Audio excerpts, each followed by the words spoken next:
నమస్తే. నేను మీ Avinash Janagama. Welcome to four sides TV. ఈ వీడియోపై మీ వీక్షణ, మీ సూచనలు, సలహాలు మాకు చెప్పాలనుకున్నట్టయితే కింద కామెంట్ సెక్షన్ని ఉపయోగించుకోండి. రైట్, ఇక అసలు విషయానికి వెళ్దాం. ఈరోజు ప్రజా దర్బార్ నిర్వహించాడు జగన్మోహన్ రెడ్డి. ఈరోజు ప్రజా దర్బార్ గురించి నేను మాట్లాడాల్సినటువంటి అవసరం ఏంటంటే, నిన్న ఆయన చేసినటువంటి ఒక చిన్న అనౌన్స్మెంట్. కూటమి ప్రభుత్వం అధికారంలోకి వచ్చిన తర్వాత జగన్మోహన్ రెడ్డి కానీ ఆయన పార్టీకి సంబంధించినటువంటి నేతలు కానీ చాలా భయపడుతూ బయటికి వస్తున్నారని వినిపిస్తుంది. అయినప్పటికీ కూడా జగన్మోహన్ రెడ్డి తను ఎక్కడా ధైర్య సాహసాలు కోల్పోకుండా పెద్ద ఎత్తున పార్టీని అంటిపెట్టుకొని ఉన్నటువంటి కార్యకర్తల్ని, పార్టీ ఓటర్లని, పార్టీ శ్రేణుల్ని బలోపేతం చేయాలి అనేటువంటి ఉద్దేశాన జగన్మోహన్ రెడ్డి చాలా కష్టపడతా ఉన్నాడు అనేటువంటిది అందరికీ తెలిసినటువంటి వాస్తవం. అయితే ఇక్కడ ఇవాళ నిర్వహించినటువంటి ప్రజా దర్బార్ ద్వారా సంక్రాంతి తర్వాత నేను ప్రజల్లోకి వస్తాను, ప్రజా సమస్యలపై మాట్లాడతాను అన్నటువంటి జగన్మోహన్ రెడ్డి వ్యాఖ్యలకి ఇవాల్టి ప్రజా దర్బార్ ఒక ఎగ్జాంపుల్ లాగా అనుకోవచ్చా? ఆయన ఒక ఎగ్జాంపుల్ లాగా దీన్ని సెట్ చేసుకున్నాడా?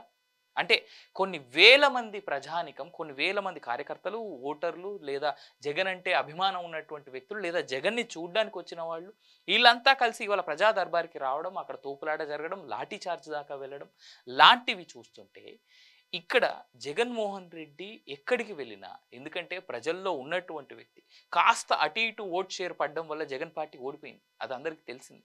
అయినప్పటికీ కూడా జగన్ మీద ఉన్న అభిమానం చాలా మందిలో ఇంకా తగ్గలేదనేటువంటిది ఇవాల్టి ప్రజా దర్బార్ ద్వారా మనకైతే కనిపించింది అని అనుకుందాం.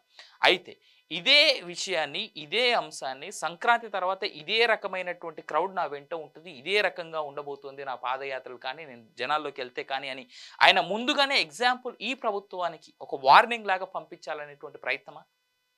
అయితే ఇక్కడ ఒక్క విషయం మేము మాత్రం చెప్పదలుచుకుంది ఏంటంటే, మళ్ళీ ఎక్కడో జరిగిందని లింకప్ చేస్తున్నామని కాదు, ఎక్కువ ప్రజానీకం గుమిగూడిన చేట, లేదా ఫ్యాన్స్ అనేటువంటి వాళ్ళు, లేదా పార్టీలకు చెందినటువంటి వాళ్ళు ఎక్కువ గుమికూడినటువంటి చేత అక్కడ తెలిసో తెలియకో తోపులాట్లు జరుగుతాయి. ఆ తోపులాట్ల వల్ల ఎవరో ఒకరి కాలు స్లిప్ అయి కింద పడితే తొక్కిసలాట జరుగుతుంది.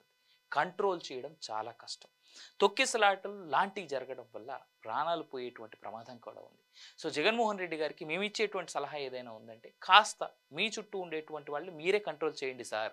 లాఠీ చార్జీలు లాంటివి జరిగితే మళ్ళీ మీరే ప్రభుత్వాన్ని తిడతారు, లేదా మీ కార్యకర్తల్ని కూడా మీరే తిట్టేటువంటి ఆస్కారం కూడా ఉంటుంది. మీరు ఇలా చేయడం వల్లే ఇలా ఉంది అని ఒక చిన్న క్రమశిక్షణ, కట్టుబాటు అనేటువంటిది నేర్పించండి. రెండో అంశం ఇక్కడ ఇంకోటి మేము చెప్పాలనుకున్నది ఏంటంటే, కూటమి ప్రభుత్వానికి ఇవాల్టి ప్రజా దర్బార్ ఒక హెచ్చరికలాగా కనిపించబోతుందా? దీనికి సమాధానం కాలమే చెప్పాలి. ఫర్ మోర్ అప్డేట్స్ చూస్తూనే ఉండండి ఫోర్ సైడ్స్ టీవీ.